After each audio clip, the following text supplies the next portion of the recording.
So welcome back. Thank you for rejoining, and I'm sure you've been inspired by the conversations that have been had so far this morning. So delighted now to introduce the next panel discussion, which is going to be chaired by Raymond O'Hare, who I'm going to bring in a second, and he's going to introduce the Tech for Good Titans. So we have people representing 4 organizations who are doing fantastic work in the Tech for Good space.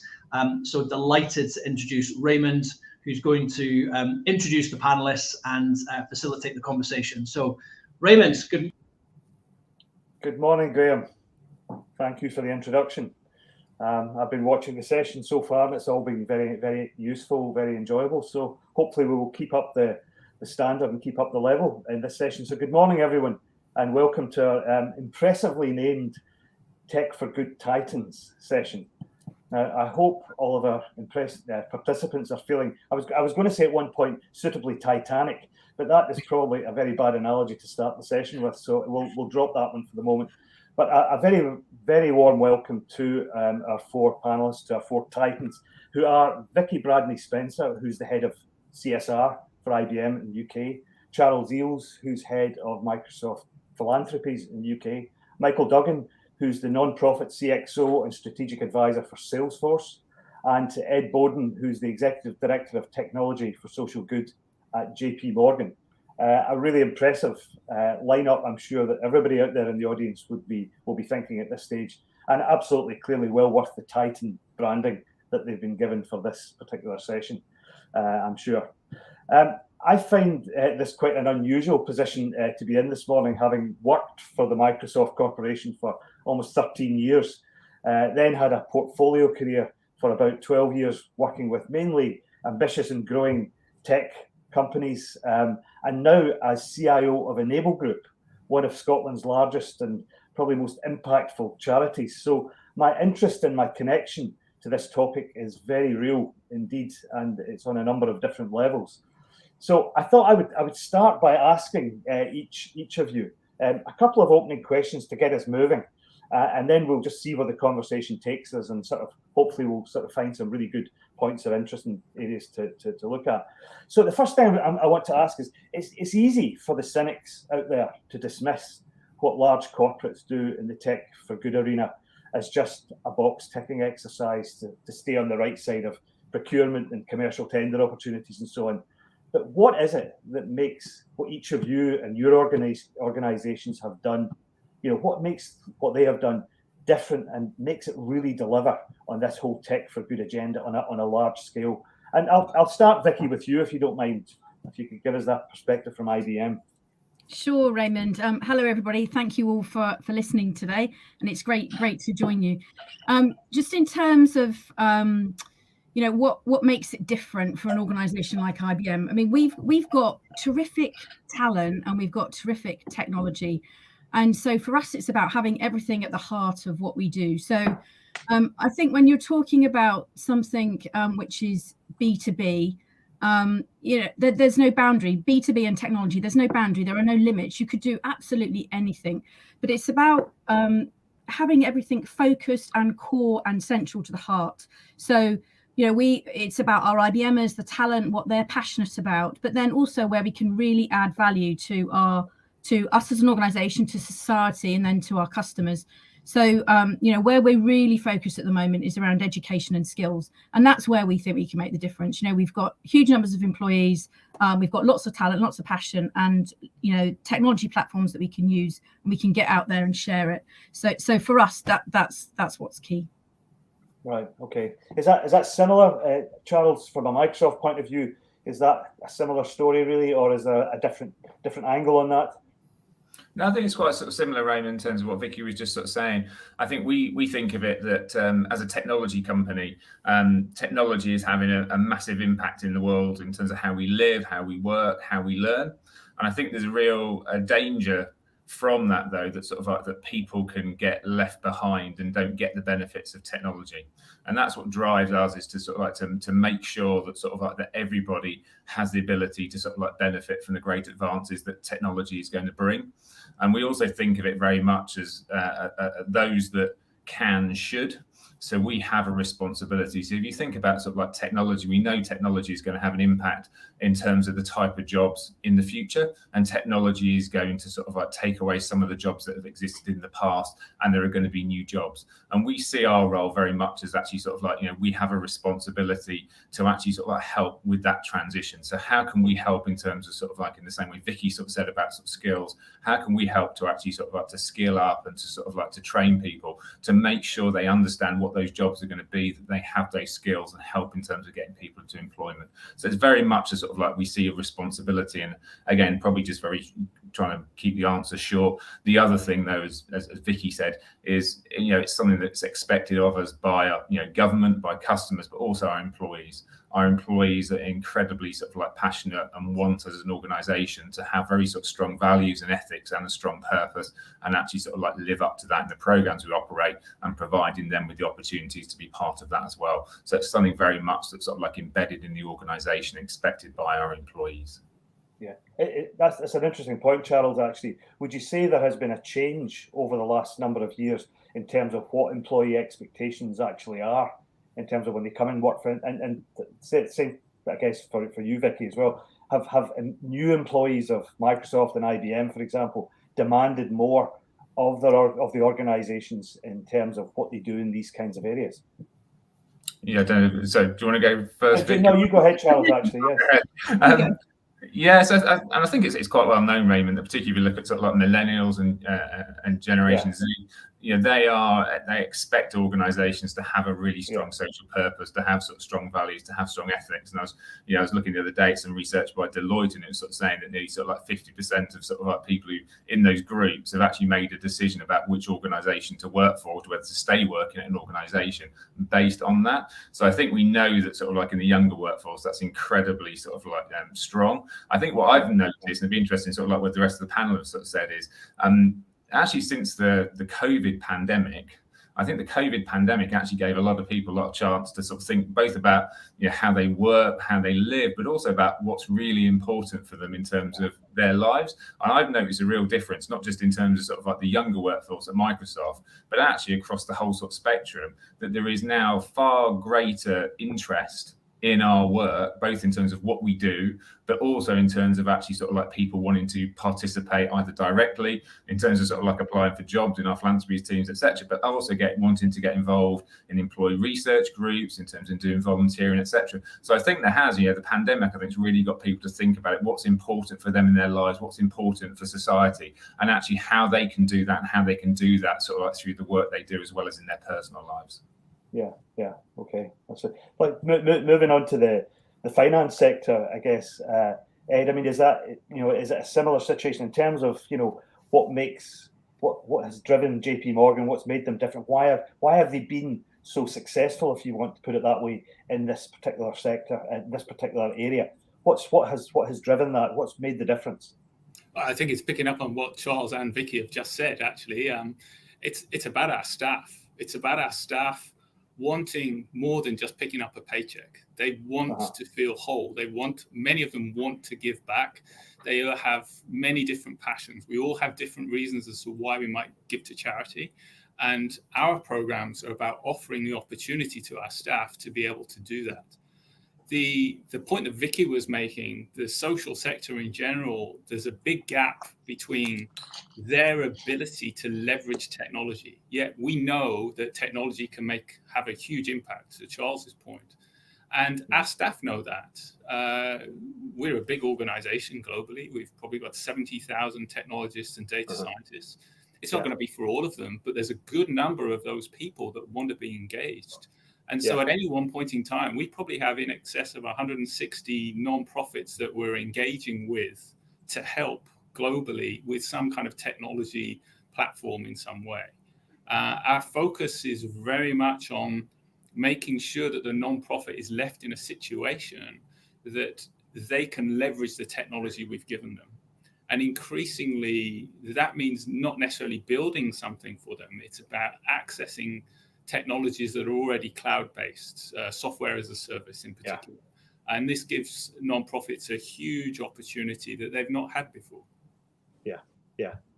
It's an interesting point. That, Michael, from a Salesforce point of view, obviously there's a very specific kind of approach that you take to this. But what was the driver for that? How did that come about? You really want to know? Yeah, that would be. If it's a good story, we'd like to hear it. We're kind of the teenagers in the room. We're 22 years old, which is relatively young, but it's quite ancient in the tech world. But when our founder Mark Benioff decided he wanted to leave his previous employer, he went to India for 6 months to find himself. And when he came back, he said, "Look, I want to set up, a technology company that will change the world, but it's got to be something more than just around making money." And he reflected on that and the need for capitalism. And he is a believer in capitalism, but it needed to reflect all stakeholders. And he, it came to this kind of coining of the term stakeholder capitalism. So when he returned to San Francisco in 99, he set up Salesforce with Parker Harris. And what they did when they founded Salesforce is they created the Pledge 1% model. So we started with a business model that had giving back at its center. And what the Pledge 1% model talks about is this 1-1-1 philanthropic model, where it meant committing 1% of our product, 1% of our people's time, and 1% of our equity or profit towards good. And of course, that was a very easy thing to commit to when it was 5 people in a apartment in downtown San Francisco.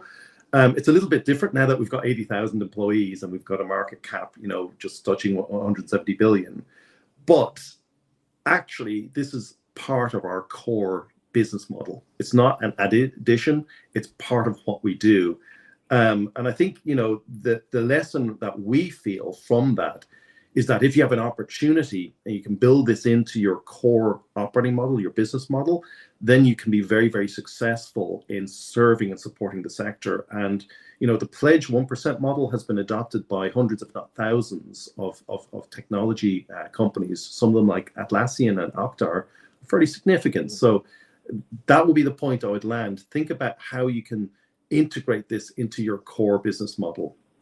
Yeah. It's a good point. I mean, it's interesting you refer to yourselves as the teenager in the room, obviously, and I'm sure nobody has taken any offence at that at all, obviously. And Vicky, I'm not meaning to turn to IBM just because it's maybe I'm not quite sure in terms of origins how long JP Morgan's been around for or not, but obviously from a tech point of view, IBM is one of the originals, if you like. So, and I'm not saying it's easier for a newer company to kind of embark on these kinds of things, but when you've come from such a long history, it must be quite difficult to kickstart something like this within an organization of that size. Was there a catalyst, or was there one thing or something that actually made that happen?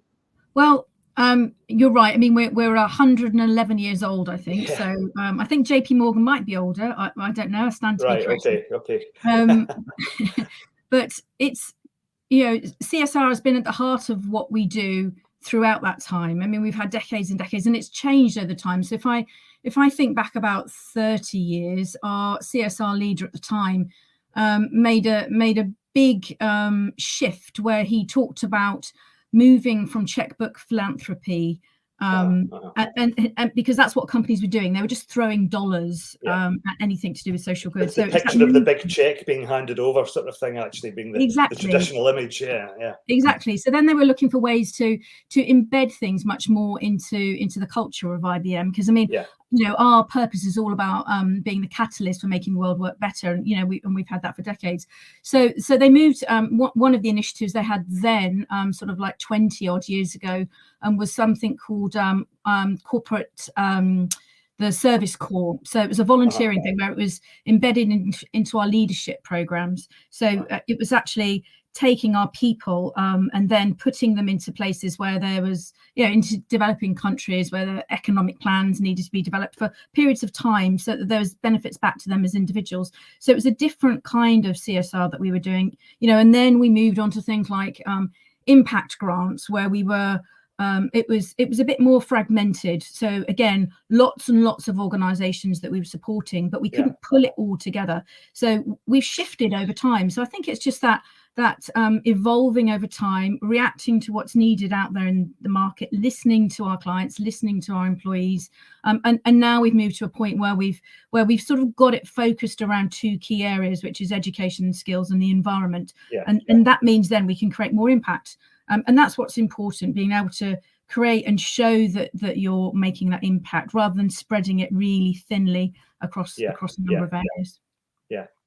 That's I get that, actually, I have to say. I mean, Charles, I mean, even from my own point of view, given some of my background, I mean, I remember the earlier days, I guess, of CSR, and it became citizenship, I think, and then various, I mean, what was there a tipping point, or was there something that actually sort of really kind of drove it forward, or kind of gave it some extra momentum from your point of view?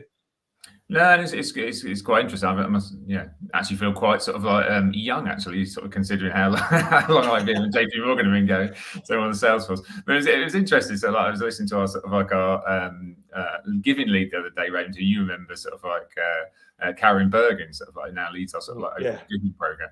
And it was interesting because actually sort of like the actual giving program Microsoft started all the way back in 1983, and it was actually sort of like done because the way they did it was with Bill Gates, and teams of employees would actually sort of like compete against one another to raise funds.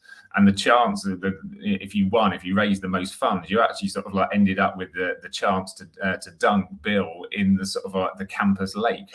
And that's how it started off. And it's sort of like the first giving campaign that we ran raised sort of like $17,000, whereas sort of like now we raise about $250 million each year just in terms of sort of like employee donations. But I think our program is very much like Vicky and probably what Michael said as well, is having someone like Bill as a founder of the organization who had a really strong belief in terms of sort of like corporate philanthropy. It's always sort of been built in. It's not been the sort of sales force with that sort of like 1%, but it's always been something that's been at the heart of sort of like the business. And then Vicky, I think, was sort of spot on just in terms of sort of like how the program, in a way, it's not really had a tipping point. It's just evolved over time. And I think we've done a very similar thing as well, is actually sort of try to understand exactly sort of like, where we can have the greatest societal impact, and then actually sort of like run programs. So we're quite similar in terms of sort of like, as I said, the skills for us is such a big thing. So we've got a global commitment to help skill up 25 million people, have a commitment called Get On in the UK, which is all about skilling up 1.5 million people and getting 300,000 to jobs. And then we look at sort of like how we can use technology. So we have an AI for Good grant program, which is all about how technology and particularly AI can help in terms of addressing some of those of the world's greatest societal issues. So we've done exactly the sort of same, which is just in a way meld that program over time and actually sort of like start to sort of focus in and be really clear about sort of like how we as an organization, how our people can make that greatest societal impact. Okay. Ed, I mean, I when they were at the opening of the session, actually today, the original, right at the very beginning, they showed some videos, obviously, of of your organizations, basically. And Ali, who was obviously, I think, is speaking later on in the conference, she actually said at one point, it was almost like at the start when she kind of got involved, it was almost like a bit of begging going on in the organization. So what was it? Where was the kind of the point where that kind of changed and that moved into a different level? Well, I think it was gradual to the other points, but I think in those early days, it really came from people with vision, the CIO, the chairman of the board, really backing Ali, getting Ali to come into the firm. And Ali is a Powerball, and she's made a massive difference to our team in terms of growing it over the last 10, 11 years. And we've gradually built momentum. We've gradually built the size of the team, the number of programs. Right from the off, though, our staff wanted this. There were staff that wanted that social kudos. They wanted to be able to give back. And it's just a case of building a case every time for a new program, and what's that new program actually going to do in terms of helping our employees feel good about working at JP Morgan, doing more than just picking up the paycheck, I said before, or more recently, probably in the last 6 or 7 years, there's been a big focus on trying to help address the underrepresentation in the tech industry at all different kinds of levels. So working with lots of partner organizations, many of the people we work with and help, we're just helping to get into the industry and inspire them to take a tech career. We also recruit some into JP Morgan, and it's great to see them coming back and them evangelizing the programs that they were part of. And I think that then has a ripple effect out to the other employees in the firm. So I think it's really been a gradual improvement and focus that we've had as a team, and understanding what we're about in terms of delivering back for our employees. And that's how we deliver for the social sector, through our employees. Yeah, okay. I must stress, we also have a foundation arm, but that's not what part of the team is. And giving money is an important aspect, I think, to Michael's point. But our team is about helping our staff give back.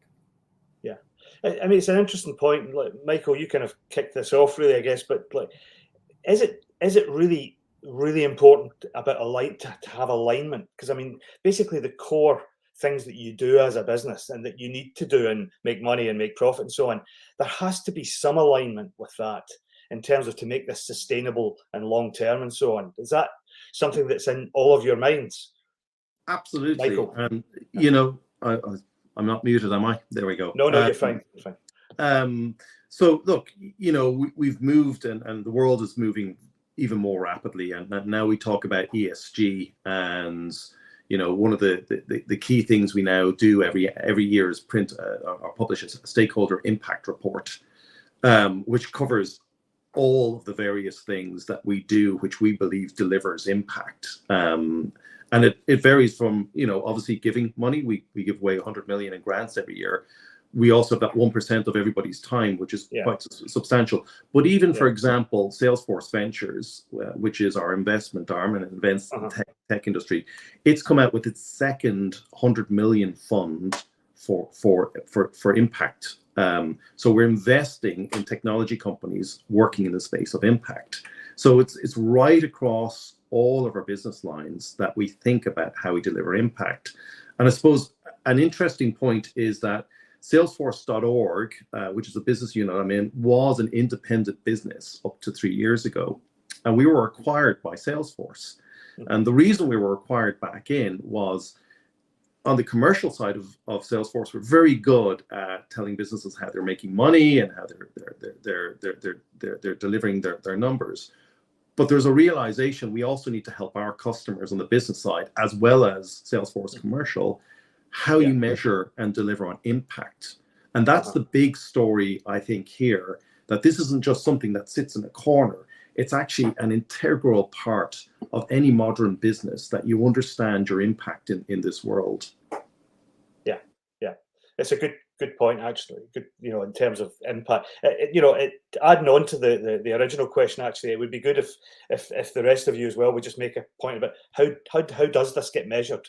You know, is it measured in financial terms? Is it measured in impact terms? What is that impact? Vicky, what's the situation at IBM around that? So in IBM, we look at the impact globally. So like all of you, we've got targets. So around education skills, for example, our target is 30 million people upskilled, reskilled by 2030. So it's not just CSR who's working on that. It's our global university programs, it's IBM research, it's, you know, our HR teams. So it's right across the piece. So we all have big goals that we all have to ladder up to and that we're all working towards. And then, you know, locally we'll have smaller ways that we measure impact, but it's those big numbers that we can all connect to, and so that we can see the big vision that what we're trying to do. You know, so for example, in the environment, what we're doing there. So we've got a scheme called the Sustainability Accelerator. So again, we're offering technology, we're offering IBM support, but we're asking non-profit organizations to put forward their suggestions, and then we'll select, you know, 4 or 5 or 6 globally. So then we can really focus in and we can hone in, and that's all about creating impact, because it goes back to that point about you can do so much, and if you don't prioritize and really focus. You can't measure that impact. So, we want to build these relationships and partnerships with organizations where we can see that impact, can measure it, and it's sustained over time. So it's not just a flash one year, it carries on over many years. And I think that's important. Yeah. Is that, Ed, from a JP Morgan point of view, I mean, is it, is it about alignment and is it about measurement? Are those two things uppermost in people's minds? So the organization is too big and so many things going on to be able to convey it all here. We will measure, for example, the Global Philanthropy, our foundation, will measure the impact that they have, that their grants to nonprofits have in certain development environments, such as developing cities and trying to address underrepresentation. We have measures associated with some of the organizations that we engage with, such as charities and nonprofits that we help through our Force for Good program behind me, as an example. But what's important then is that it's their measures. How is what the technology that we're helping to deliver for them, how is it actually going to help you? Is it going to make you more efficient? Is it going to make you reach further? Is it just going to improve the quality of the services that you offer to your service users, the beneficiaries of the nonprofit? So measuring it in that context. We could always shoot for the big names, the big nonprofits, and show great, but we've worked with tiny organizations. One that comes to mind, I think, was in Glasgow, Urban Roots. I think there was a 2-person nonprofit that was ostensibly turning brown space in Glasgow and other areas in Scotland into gardens, allotments for the community. And it was about getting volunteers to help with that. It really was about bringing the community together for social good. That was a tiny organization. And so what the technology that we could deliver for them made a big difference for them. It could just be helping them get off a paper-based system and get their data into a good systems of record, software as a service solution, as an example. Then we've got other measures. If we're trying to measure underrepresentation in technology, then what are we doing about that? How many people are we hiring that don't have a 4-year degree, that's come from different backgrounds? What are we doing to actually have an impact in those areas, helping the community, but also us taking on board people and making sure that we help people with their careers? Yeah, okay, thanks. So in short, lots of different measures for lots of different things. Okay. Charles, I mean, in Microsoft, I mean, I have some insight into it, but I mean, what are the driving forces here in terms of, is it about aligning with core business and, like being able to sort of measure and demonstrate things, or is there a slightly broader view taken on that?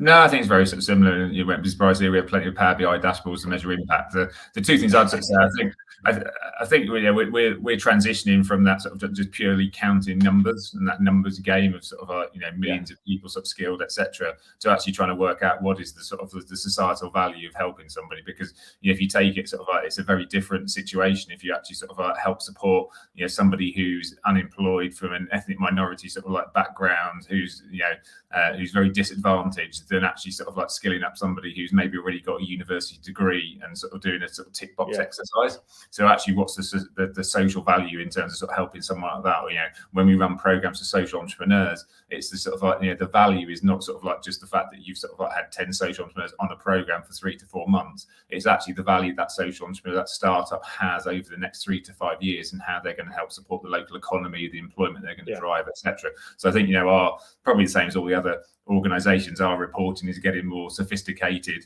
etc. And I think the other thing just to think about is, as well as it's always great to quote big numbers and we all can do it and will do it, but the other thing is, to me, that actually sort of like being in the role I've been in for sort of 13 months, it's actually sort of like when you meet the people that have been impacted by the programs, that's sort of like what really brings it home. And you can't always quantify that in terms of it's a number, but actually knowing that you've had help to make a fundamental difference to someone's potential life chances. So that's the other thing we very much look at, is actually how do we sort of like bring it to life in terms of sort of like the individuals and sort of like the actual way that we've helped support those people. Yeah. Okay. I want to just change the tack slightly, actually.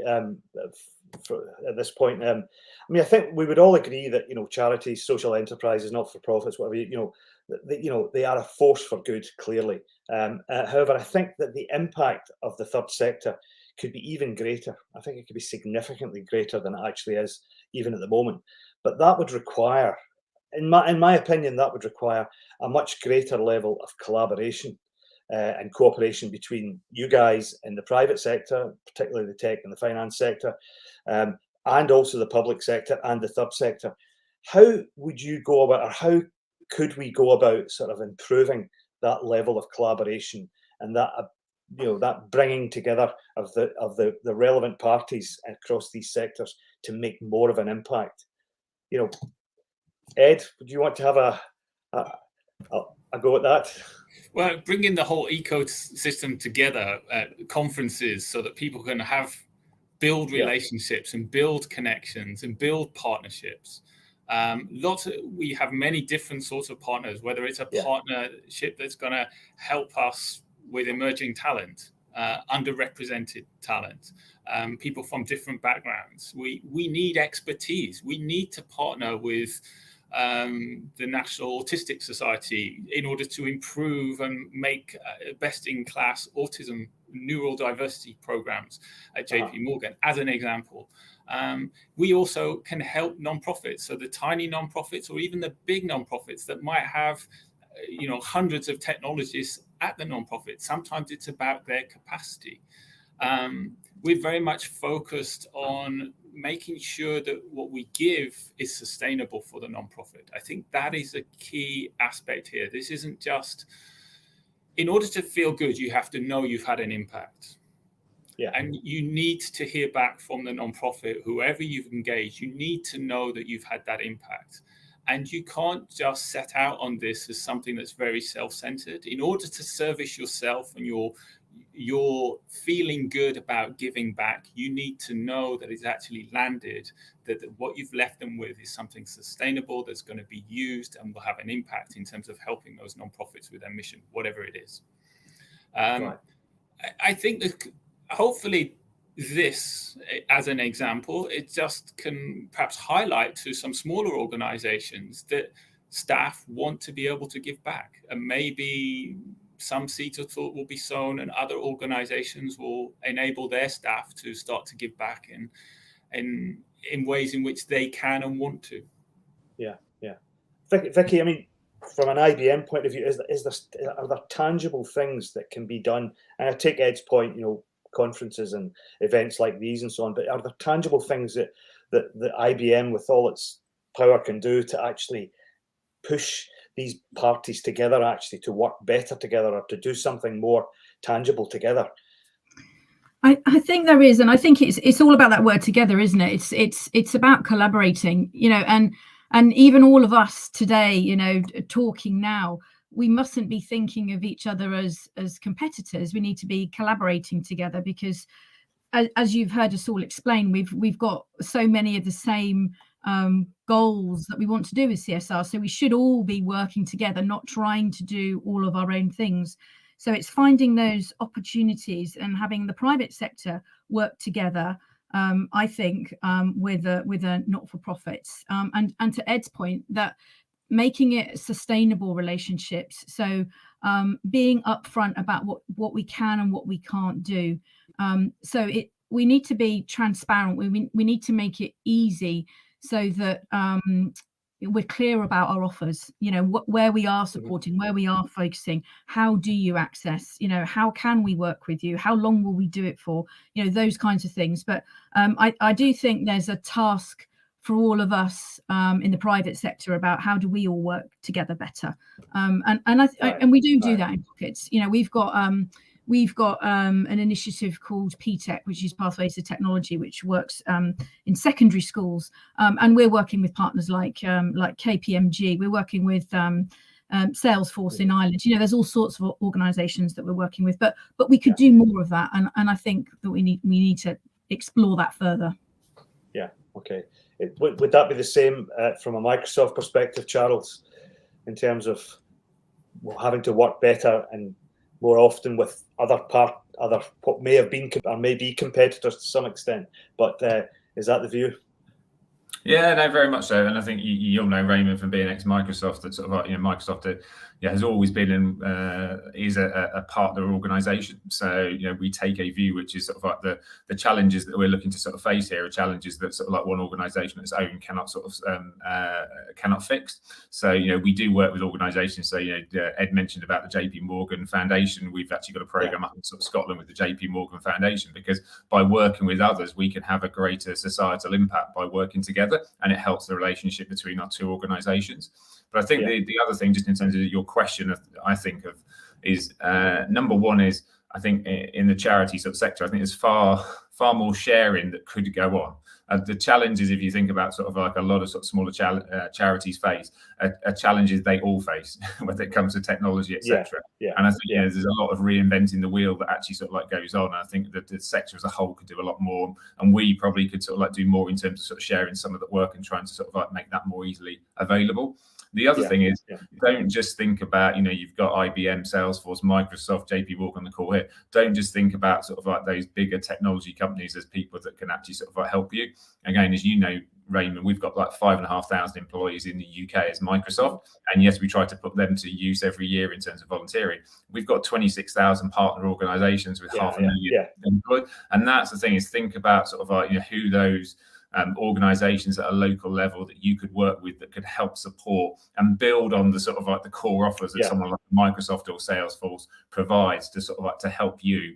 And that helps those technology companies that sort of like want to be seen to do more in their sort of like local community as well. So I think there is a great opportunity, both in terms of that and the broader sector that wants to help and support, as well as how we can all learn from sort of like what we're working on and doing. Okay. But Michael, I mean, obviously you're a partner-driven organisation as well. Obviously at Salesforce, is that something you think that you could bring to bear in terms of obviously engaging more with the sector through the partner network, etc.?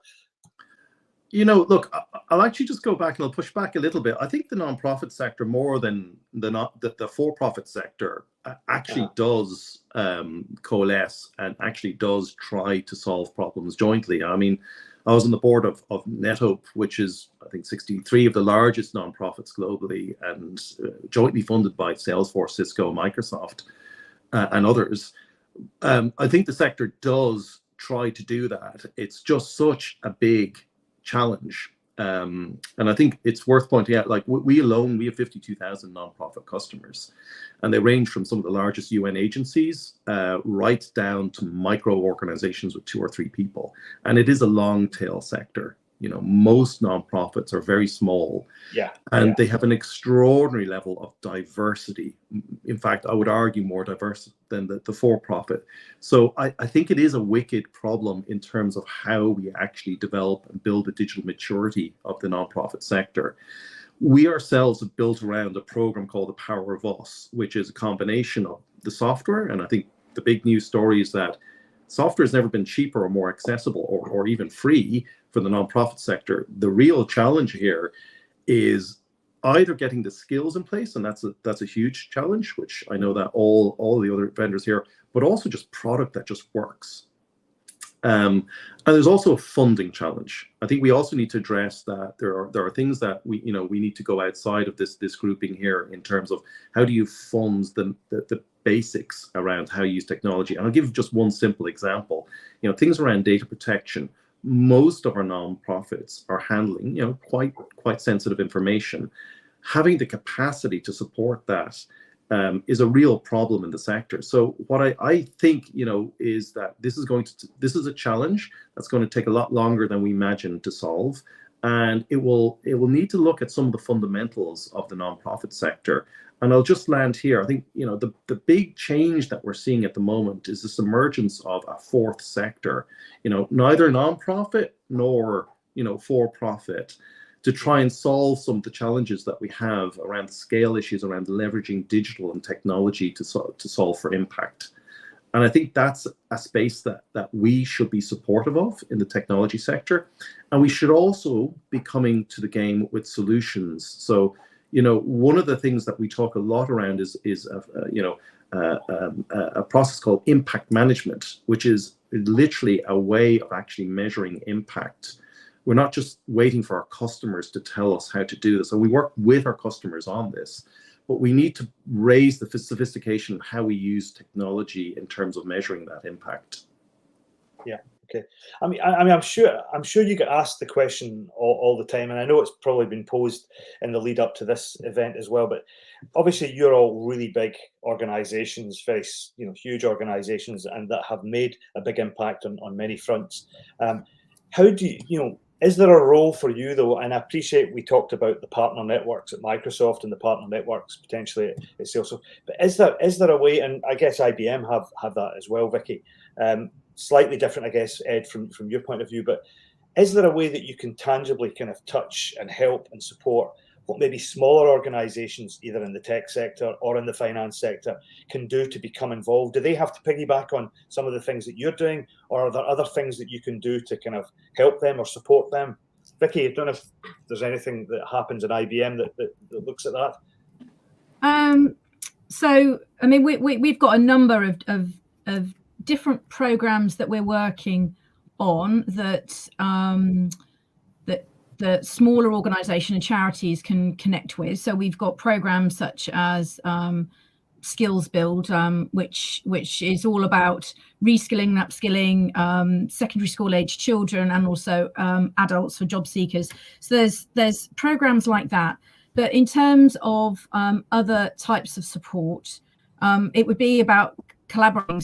So if I think about the culture that we have at IBM, it's full of people who are innovative and that they're exploring ways of doing things. So I have so many conversations all of the time working out how can we support this organization or that organization. Do we have the skills? Have we got the space? Does it align with anything? How can we work with that? So there are a number of different ways that we can work with organizations. It's just finding out, what their needs are. In terms of what we used to do decades ago, which is around sort of sponsoring and giving grants, that's not where we focus now. It's much more about talent and offering with support and volunteers and the technology. Yeah. Okay. Ed, from a JP Morgan point of view, is there something else that can be done, if you like, to sort of encourage other players, smaller players in many cases, to sort of get involved and do some of what they can't do it at the scale you're doing it at, obviously, but that they can make a start or they can become involved in this? Is there anything you feel that you can add to that? Well, a lot of what our foundation does, Global Philanthropy does, is about enabling nonprofits to be able to function.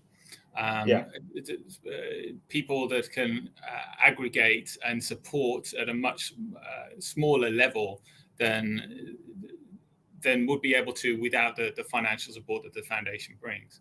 In terms of us and our team, what we do, we will engage with any small organization through to any big organization.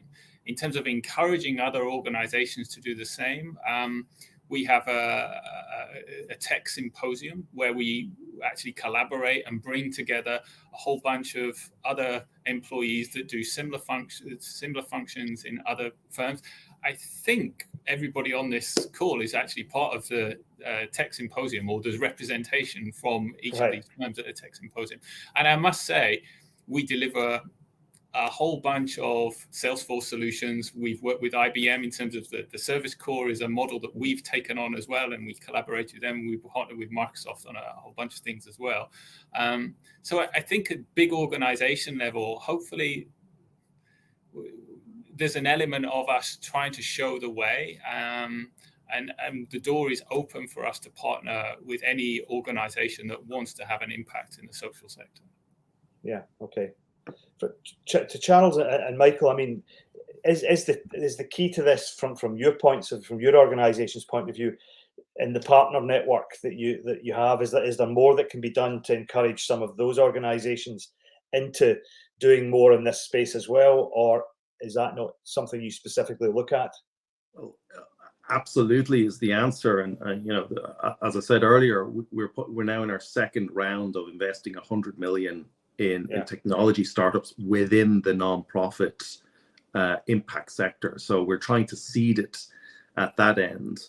Very like Microsoft, we've opened all of our data models to make it very easy for new players to come in and actually see what what the type of data models and object models for the non-profit, the impact sector is, and to drive interoperability.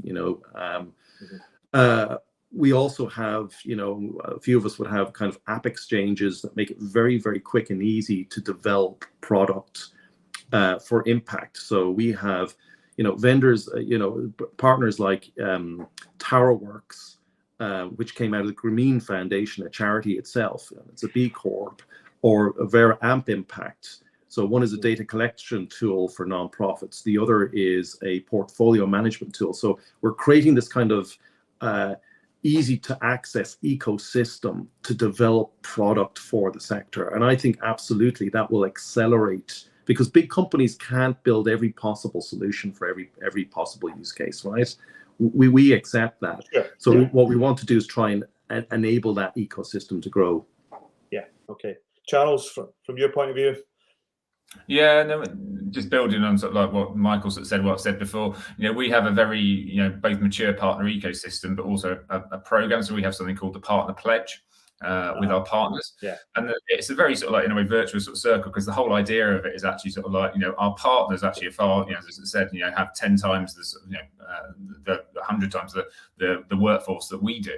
And actually, how do we actually sort of like enable them? Because there are often organisations that don't have the sort of like the infrastructure that we do, the resourcing that we do. So to give you an idea, one of the things that we're very passionate about as Microsoft is actually around apprenticeships, as apprenticeships being a sort of like a great opportunity, both to sort of like bring new talent into the sort of like the workforce and help solve that issue, particularly in the IT industry, of not having enough sort of talent, and also to drive diversity and inclusion. So we've created something called the Apprenticeship Connector, which actually sort of like connects up people who are looking at apprenticeships into organizations that can actually do them. Now, we take apprentices as Microsoft, but we can only take so many. So we almost rely on our partner ecosystem to actually sort of like to the bulk of those apprentices. And that's what we do, is get them to sort of like commit to doing it, to see the value, to understand that sort of like it's going to help us sort of like an overall societal issue, as well as sort of like benefiting them as well. So we play that role in terms of sort of like being that catalyst, that connector, etc. But they bring the value, because they're the people who actually sort of like take on the apprentices, actually develop the apprentices, etc., and help build out that talent pipeline. So there's a number of other aspects, but that's just a good example. Yeah. Okay. I mean, having these, obviously, these large long-term programs within, your organizations, obviously it's benefited many people, many organizations. I mean, I'm delighted to say that, that at Enable, Enable Group, we have gratefully received the support from, from a number of the companies, including Microsoft, including JP Morgan. And that's not a plea to IBM and Salesforce, by the way, to join the club or anything like that. But, so we've been grateful to receive that. And you've talked a little bit about this already, actually. Clearly, that's had a huge impact internally. I mean, I have to say, having dealt with the Microsoft Philanthropies team at Enable as well, actually, there is a real, it's interesting, there is a real passion and a real kind of interesting vibe comes off the people who are involved in that. And I'm just wondering, does that, in terms of what you're doing, what's the impact, the bigger impact across your organizations of having these kinds of programs and people either being directly part of them or just contributing to them in some other ways? Vicky, what's the situation at IBM?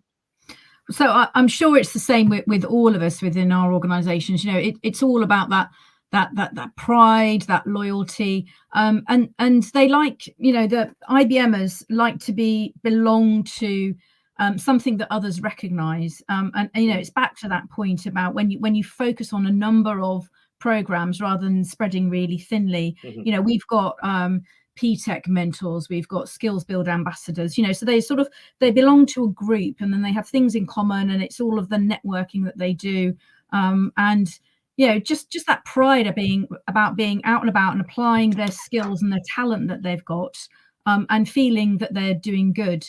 And there's also been, there are things that have come back round. So, for example, there's an organisation that we've worked with now for 5, 6, 7 years. Stop the Traffic. So it's all focused around human trafficking.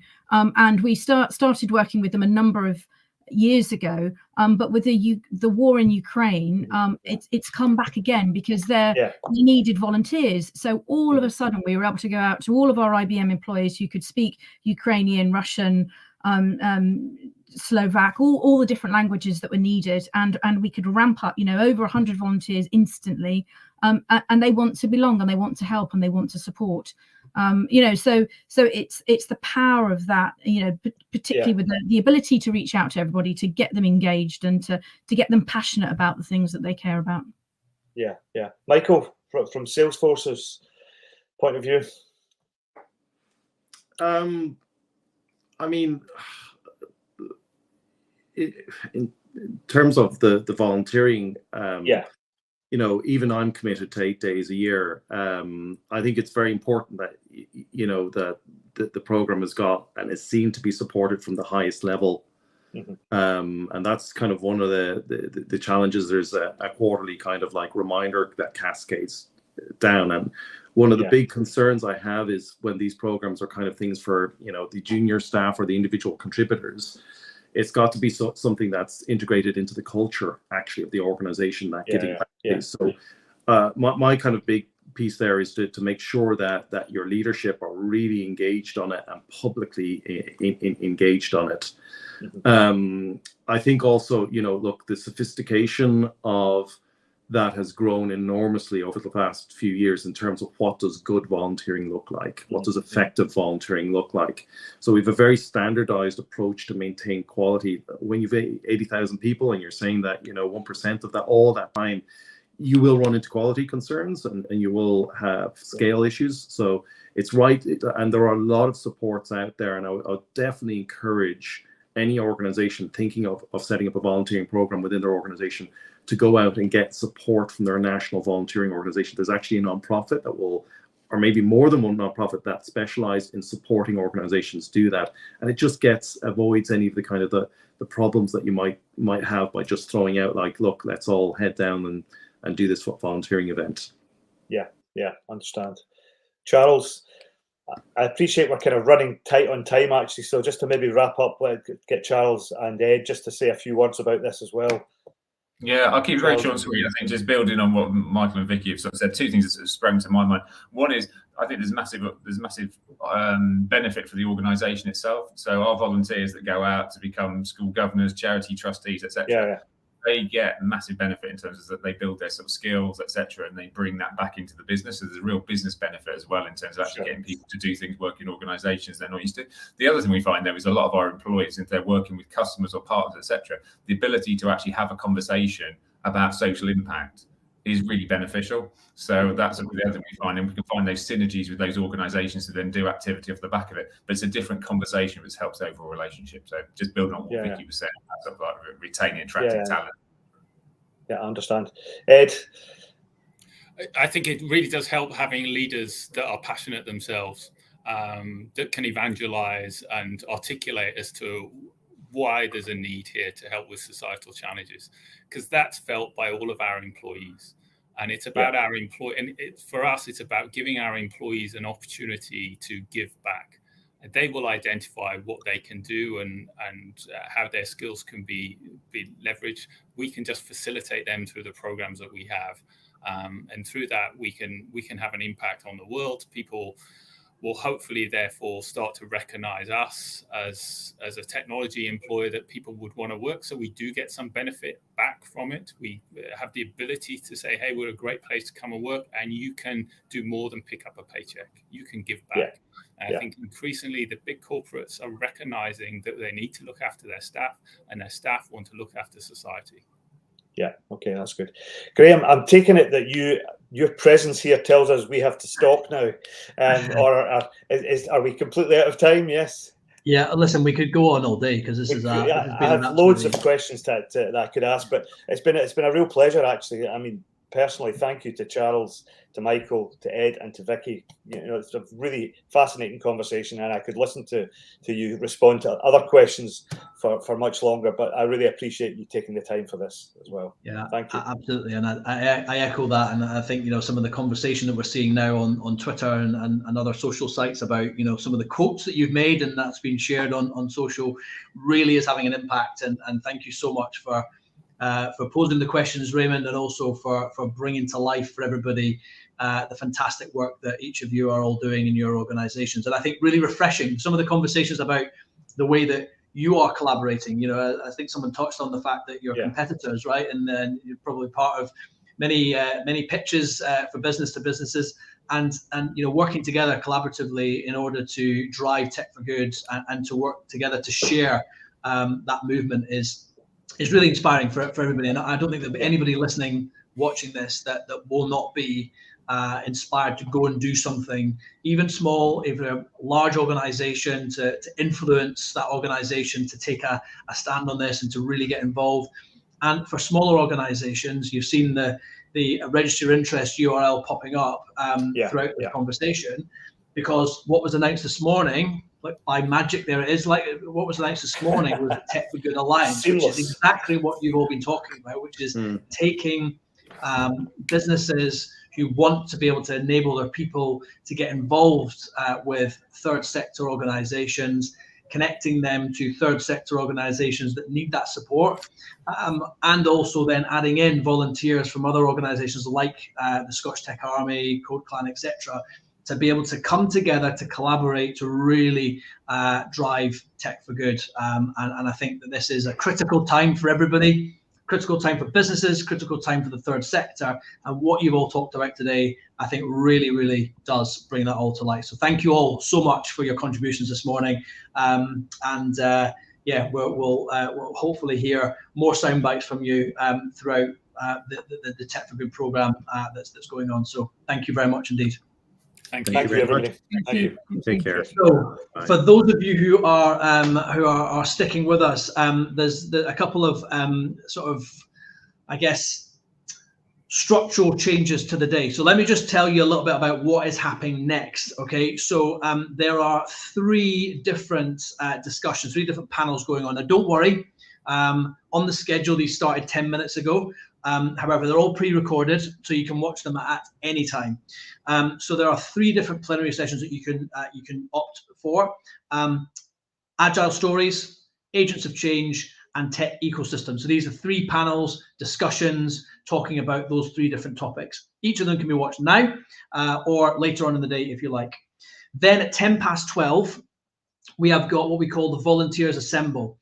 Now, for those of you who are involved in that, at 12:10, you already have the link. The link is in the schedule. That is where we're setting out the challenges that have been set by three different third sector organizations for business teams to get involved and to help fix and suggest opportunities to match those challenges that have been set.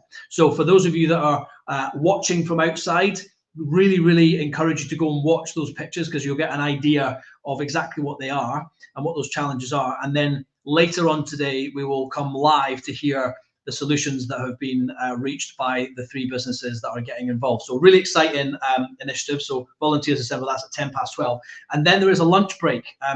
And we are coming back to the live session at 1:25, where I'll be introducing the next plenary session, which is talking about collaboration across all sectors. So one not to be missed, fantastic session as well. So thank you for watching this morning. Thank you for getting involved. Thank you for all your contributions.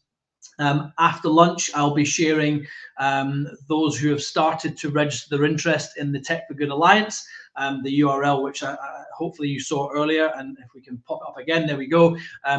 There you go, the URL there for registering interest in Tech for Good Alliance. I'll be sharing after lunch who's registered their interest. So be a first mover, get involved. But thank you to everybody for this morning. Like I said, please revert back to the schedule where you can click on the session that you want to go to right now. And I will see you back here at 1:25.